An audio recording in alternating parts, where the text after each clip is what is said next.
na biyo hanya a mashin ake fadda ni aka sassara ni ban jawo ban gani ba shine ni ma ɗau mataki kai ina tashi daga asibitin Maliki na Rama. Wasu wanda ba a tabbatar da suwaye ba har kawo yanzu sun yi sanadiyar kashe wannan rikakken ɗan daba wanda ake kira da Abba Barakita, wanda ake zarginsa da ya addabi unguwar Daurayi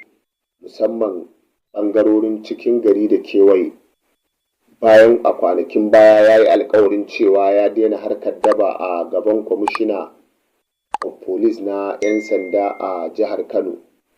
To bayan haka mutane suna ta tofa albarkacin bakinsu da kuma cece-kuce na ganin cewa wannan kisa da aka yi masa, wanda har kawo yanzu ba a tabbatar da suwaye ba, to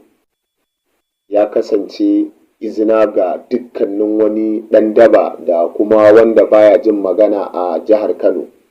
sakamakon cewa kamar yadda masu iya magana suke cewa dukkanin mutumin da baya jin magana to musamman baya daɗewa a duniya, domin cewa duk wanda ya ce uwar wani ba za ta yi barci ba, duk wanda ya ce uwarsa ba za ta yi bacci ba to shi ma ba zai yi bacci ya kwanta ya huta ba. To idan kuna son waɗannan labarai da ma sauransu sai ku rika danna mana subscribing da alamar ƙararrawa a tashar mu mai suna H Hausa TV.